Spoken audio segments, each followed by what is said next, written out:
to Maritime Moment, your marine news entertainment video podcast program. Maritime Moment is a creative collaboration featuring marine news entertainment for commercial marine, shallow draft, yachting, recreational boating, and fishing. Brought to you by Megayacht Media and Road Marine Business Advisors. Maritime Moment takes you inside the most interesting companies in the marine industry. You'll meet the people who make it all happen. Every episode is conceived to bring our audience into that marine company as a guest to learn about the relevant issues impacting that business segment and how it affects the passengers on shore. So kick back with a cold one or a cup of coffee and enjoy making some sound waves with us. In the news, Fort Lauderdale, Florida is considered the yachting capital of the world and subsequently the yachting refit and repair capital of the world as well, with 2,000 yachts cruising Fort Lauderdale area regularly.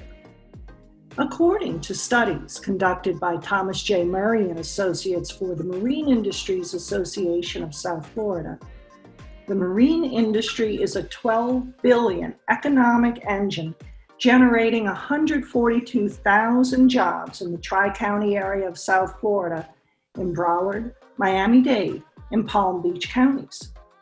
A medium-sized megayacht of about 140 feet spends over $2 million annually in South Florida, generating economic impact across hundreds of business sectors, directly supporting 11 full-time jobs and 41 total jobs via the regional multiplier. A lot of that money is spent on refits and budgets with interior designers and professional subcontractors, including carpenters, painters, expert craftsmen, and a supply chain of fabric and furniture stores who work together to transform a yacht interior and social space into the manifestation of a uber wealthy person's nirvana. Today's super yachts have an endless array of wellness features that have become resorts on board, with gyms, spas, saunas, movie theaters, hair salons, humidors, wine cellars. The list is endless. Karen Poulos, winner of the 2019 International Yacht and Aviation Award for Best Interior Concept for Yachts Under 40 Meters. Maritime Moment welcomes Karen Lynn Poulos to the show. Karen, let's make some sound waves. Hi, Lisa. Hi, everyone. Thank you for having me. It's a pleasure to be here. Thank you for joining us. Everybody is very excited about the interior design episode on Maritime Moment. We have so many hurricane-damaged vessels that are not considered salvageable and are total losses, but that's not the type of boats you're working on. Tell us about the typical mega yacht requiring hurricane refit and repair and just how you get involved in the process. So, Lisa, typically a boat will come into the shipyard here locally in Fort Lauderdale because we are known as the refit and repair capital of the world. And as you know, depending on the damage to the vessel, you could have structural damage, you could have water damage just on the interior, you could have an actual damage to the hull, for example. There's different varieties depending on what happened to this boat during the storm. So as the interior person working with the shipyard, typically the shipyard would assess what needs to happen as far as the structural damage and as far as the integrity of the hull, the electrical and the plumbing, and the actual integrity of the boat itself. And then I would come in and I would work with the insurance adjuster and basically assess what components of the interior were damaged. And then what we do is we do an analysis and we prepare a like and kind estimate. So basically it's taking that boat from the existing structure of what it was before the hurricane and basically giving a proposal to the insurance company to say, okay, here's what it would take to bring the boat back to where it was prior to the hurricane damage. So it's a like and kind estimate. And then the insurance company and the shipyard and myself and the owner kind of do a dance, okay? And of course, a lot of insurance companies, as wonderful as they are, you know, they question and they ask. And so we, you know, have everything substantiated through the materials, through photographs, through the photographs of the damage, through the assessment of the shipyard and different, you know, trades that have the expertise to compile all that knowledge together to present the information to the insurance company for the owner to get the maximum return financially from the insurance company, and of course to repair the vessel back to the prior state, prior to the storm. That sounds like quite a dance, doesn't it? I'm trying to figure out who leads. If it's the insurance company, if it's the yacht owner, if it's the shipyard, or the interior designer, when you have a dance going on like that with a proposal to restore the boat to in like and kind condition. I think that's what you said. Like and kind. It sounds like an amoeba that could like have no structure, but somebody's guiding it. Is that the insurance company? I mean, ultimately, they are the ones to make the decision. And of course, they're going to be working with the insured, which is the owner and the owner's captain. And they're going to be gathering information, but they do rely on the expertise of the shipyard, the designer. In my case, you know, we do more of interior architecture, so we can actually, you know, collaborate with the plumber, with the electrician, with the carpentry company, and rebuild the structure of the interior. So I don't get involved in the exterior or the hull at all, but as far as every single component from the ground up to rebuild that boat, we can produce a plan of action, an estimate, you know, renderings, architectural drawings, and then from that, all of it is bid out, and then that whole presentation is given to the owner and the adjuster. And then ultimately the owner, the owner's captain and the insurance company, I think they're the ones that, you know, obviously do the final negotiation, and then they come back and they give us whatever has been approved. And then we go from there. Sounds like quite the process. You mentioned plumbers, you mentioned rebuilding the structure, the interior. So yes. I would anticipate, having written about so many refits, once you start tearing the bulkheads out, you really don't know what you're going to find. And then the scope of the refit may change, right? Absolutely. We've worked on boats that had, one of the most recent refits, which was major, had pipes break. And this was actually not a hurricane damaged boat.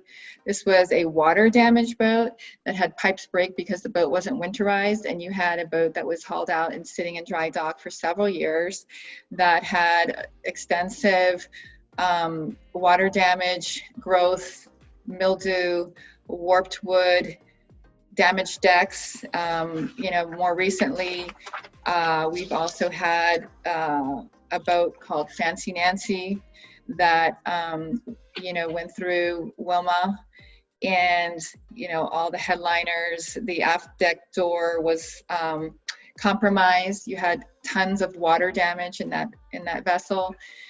And so depending on the type of water damage, whether hurricane or damage from accidents or whatever, we can go in and do the assessment, provide the estimates, provide the plan of action, provide the like-in-kind materials and furnishings and lighting, et cetera, to present it to the owner, the insurance company, the captain, the shipyard, to help them get the boat put back together, back to its original state. Is water damage or another element of nature, is that one of the things that makes interior design different for a yacht versus a residential home? What are some of the biggest challenges for design for the interior on a yacht? Well, because you have a floating vessel, you obviously are always going to be around water. So you have the elements of salt, humidity, water that can constantly penetrate either through storms, hurricanes, seawater, just because there's leaks, A lot of the boats that we work on do have water issues, water damage issues. And anytime we're doing a refit, depending on the type of refit, whether it's a insurance job, a hurricane insurance job, or a refit in general, you do have a water damage element. Unfortunately, we see that more often than not.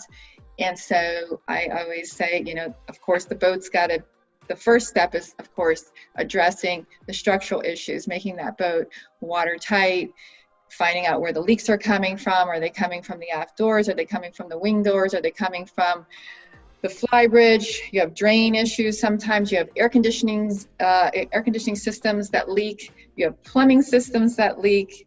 Leaks are very abundant on yachts, and water damage is a very common problem. And it's all fixable. It's just a matter of assessing what is it that's happening here. Is it from an outside storm? Is it from something that's malfunctioning? Is it from something that's part of the structure? So that's the first step, and then approaching the refit from that point on. I see. How big are some of the interior spaces, and what all do you have to manage having in that space? What has to get in there for people who aren't familiar with a yacht? Well, obviously on yachts you have limited interior space, so you want to always try to think about the function of the boat. You want to think about how the boat's going to be used. Is it going to be used for private use or charter use? So those are the questions that I always ask the client, the crew. How is it that this boat is best going to be used? What is it that they're missing? What is it that they need? And then I approach it as designing accordingly to all of that information. I take it all in and then say, okay, well, we could create additional storage here. We can, use these type of materials because we know that we're going to have a lot of heavy use from charter guests, and we know that we're going to have a lot of wear and tear. We know that, the sky is really the limit, but I do always like to take in the information from the owner and the crew. How is the boat going to be used? What are their needs? What are they lacking? And how can I make it better? And a lot of times when clients call me and they're in the process of buying boats, or they are a new boat owner, I tell them, take your boat and do a weekend shakedown cruise, or take it for a couple weeks and write down a list and make a list of all the things that you don't like, or that don't function well, or that you'd like to see change, or that don't work. And then come back to me. And then we go through and we say, okay, this is, what doesn't work for them. This doesn't work for their family. Like they have kids, for example, or if they entertain a lot, or they have, many guests on board, and they don't have enough seating, all of these things. So it's like an interview, information gathering process before I like to go in there and really say, okay, this is my plan of attack, and this is what I recommend to make this boat function better for you and your needs. So I would imagine that these 3D computer generated sketches that you generate with full interior drawings help clients to visualize their project better then. Yes, that's a incredible tool that's, fairly newer.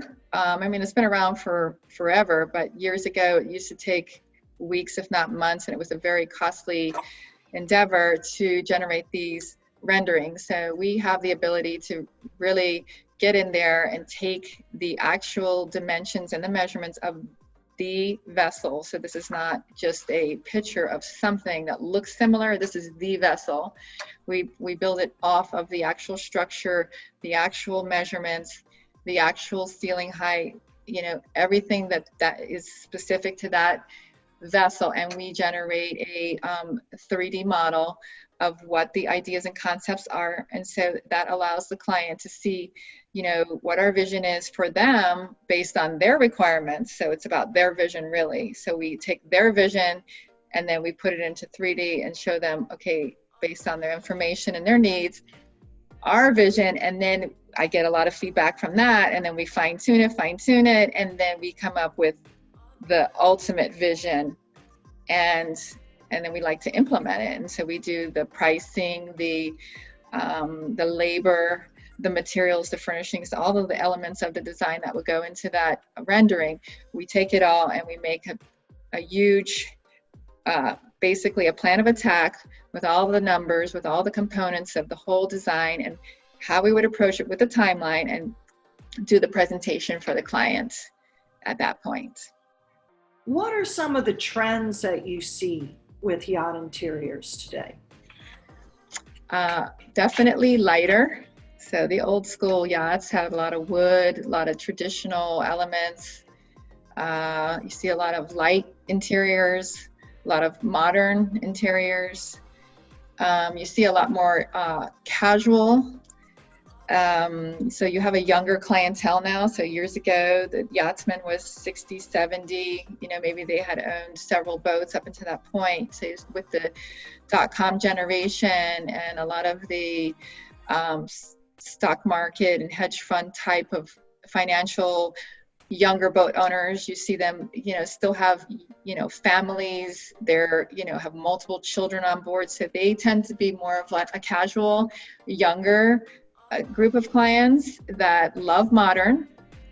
They, love lightness. They love function, not a lot of heavy frills and nothing, that's not a necessity on board. Functionality, of course, is important, storage, and them being able to actually use it as their floating office. So teleconferencing capacity, Zoom capacity, of course, Wi-Fi, internet, totally able to adapt for them to be able to work and play with their families on board. So that's a lot of the requests that I get. And then of course on the exterior decks, you have a lot of people that are doing a lot of entertaining, DJs, beach clubs. That's the theme in the past, I would say 7 to 10 years. Or what is your thoughts on the difference between doing a residential interior versus a yacht interior versus an private aircraft interior? Obviously the space and the sizing and stuff is different, but like you said, I'd have to imagine it can be different per client. Absolutely.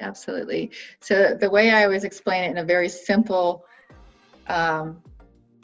capacity is, if you can imagine, so a residential space is a box, right? So it's a series of boxes. So you have flat 90-degree angles. You don't have the movements of the house. You can put a lot of loose furnishings in. A lot of the stuff is off-the-shelf type of things. You can buy curtains, you can make curtains, you can buy furnishings, you can buy built-ins. Okay, so with a yacht, you have the hull shape, right? So you have this hull shape. And then with an aircraft, you have a tube. Right. It's the fuselage, right? So everything is built. So aircraft and yacht design is usually totally custom. With aircraft, you have the FAA regulating you on every single component. If you want to make one small change, for example, you want to put a microwave in your galley on board your aircraft, you have to go through the FAA. There's nothing that you can do in an aircraft that is not certified through the FAA and requires an architect that's an aircraft architectural expert to sign off and submit the paperwork to the FAA. Through yachts, we have a lot more flexibility, but we still have, depending on the size of the boat, you have governing bodies such as SOLAS. There's a couple different ones, Lloyd's, sometimes they require certain type of construction, certain certifications, certain structural elements. So it's like every single project that we do, I ask the question, like if it's an aircraft, of course, you're going to deal with the FAA. If it's a yacht and it's a larger boat and they're going to charter, then you want to say, okay, are you going to be IMO? Are you going to be Lloyd's? What certification or what class do you guys want to maintain, or are you guys trying to get certified in?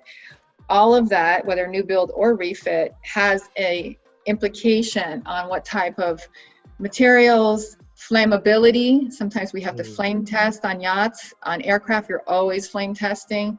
You have to go through burn certifications on every single thing that goes into that plane, because that is required by the FAA. So there's a lot of technical aspects. And then of course with houses, you don't have flammability issues. You just, Right. I mean, I love doing houses too. That's, I mean, it's not the majority of the work that I've done is yachts, and then secondary aircraft, and then lastly, residential. So I tend to specialize in the yachting arena. Yeah. And with that, thank you for the answer. That was great. With that, how many renderings and stuff have you done for these yachts? Because I imagine, you know, you obviously go through that whole intake process and you work with the client to get everything figured out. But then once you put your magical touch on it, you have to actually craft these beautiful renderings. And I'm sure you've done quite a few of them.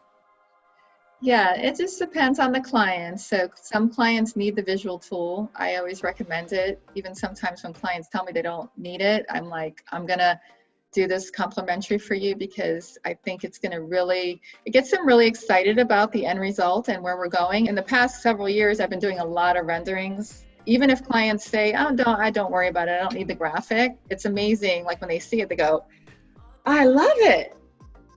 And sometimes they go, I love it, everything, right, but I don't like that light fixture.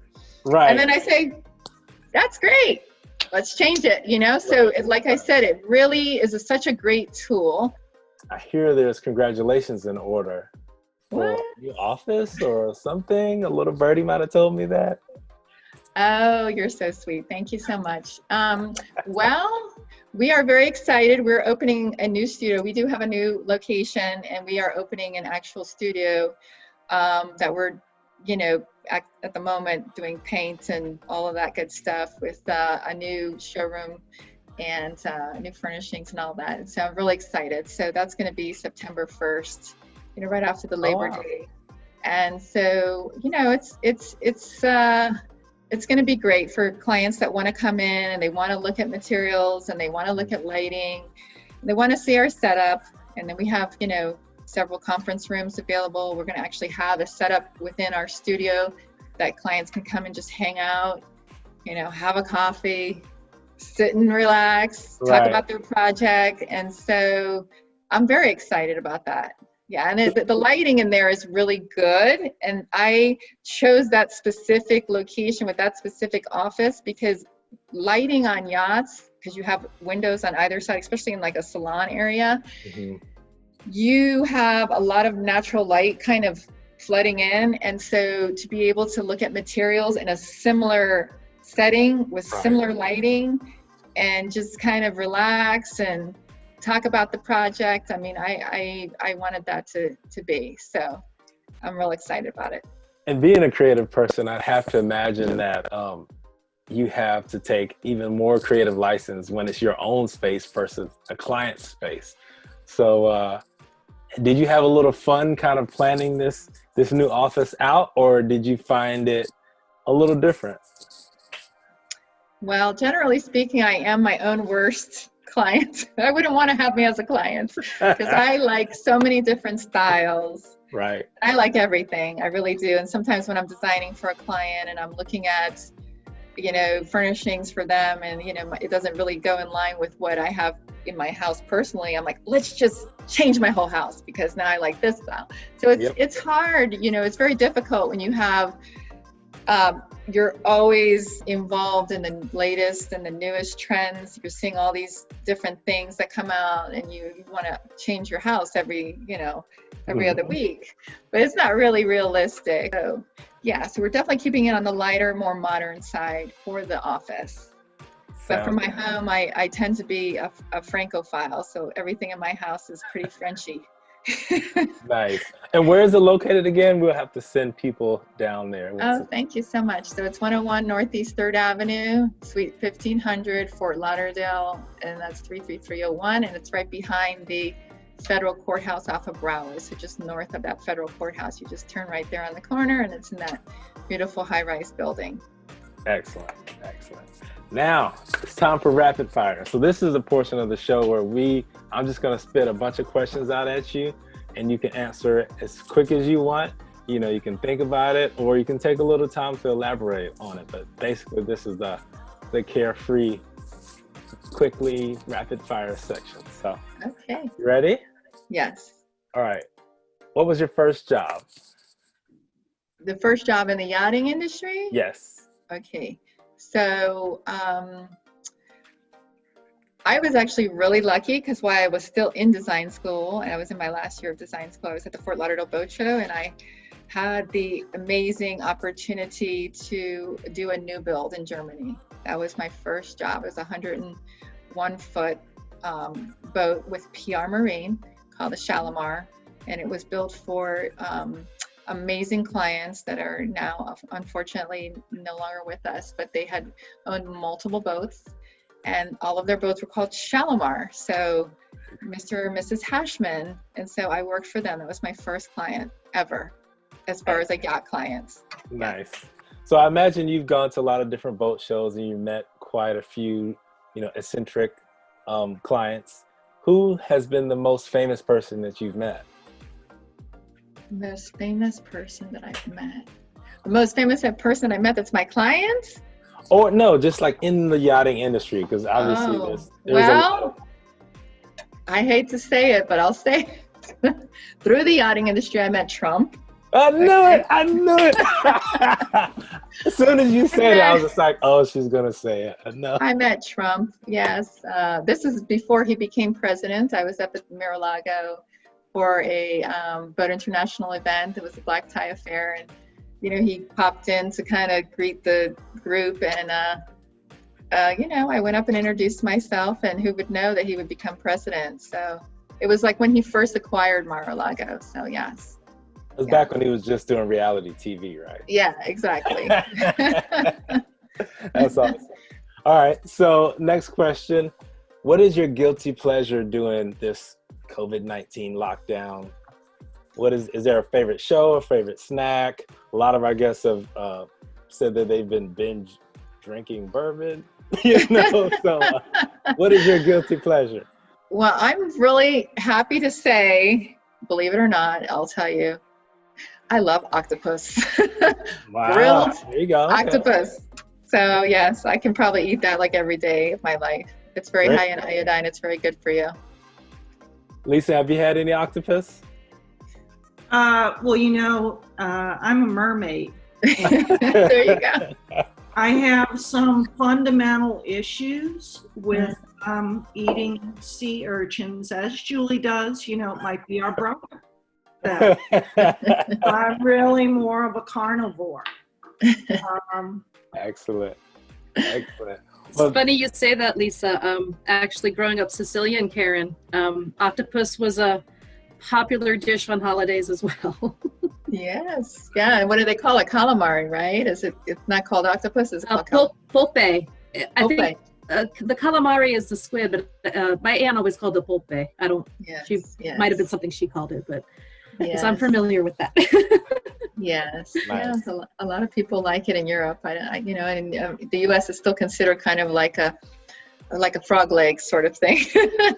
People, like, when I say that, I say like a lot of American people, they say, oh, octopus, yuck, but I love it. It's good. Excellent. So last question for me, and this doesn't have to be a rapid answer, but what is your parting shot for the industry? What would you like to kind of leave us? What message would you like to leave us with? I find that what makes a refit successful is having a very specific plan, a set of drawings, a rendering, multiple renderings, fixed pricing, a fixed budget.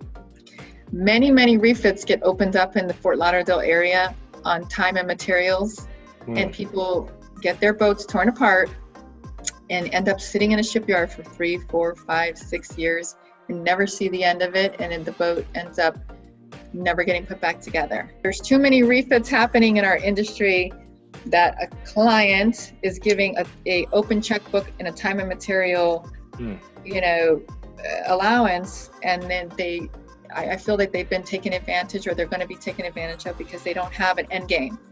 So our approach is, we put together a very specific plan. We have the drawings, we have the pricing, we have the trades, we have all the components of the interior. They're all into there's a lot that goes into the initial phase, and then you execute. And so you know what you're getting, and you know your time, and you know your budget, and you know when your boat's going to be done. And we thank you for tuning in to today's episode of Maritime Moment, sponsored by Karen Lynn Interior Design. You can enjoy all of our episodes on maritimemoment.com. Where will we take you? On the docks? Out to sea? You're just going to have to tune in to find out. Until then, thanks for making sound waves with us. It's all about the ripple. Peace out. Thank you so much, you guys. Have a nice day. Thank you.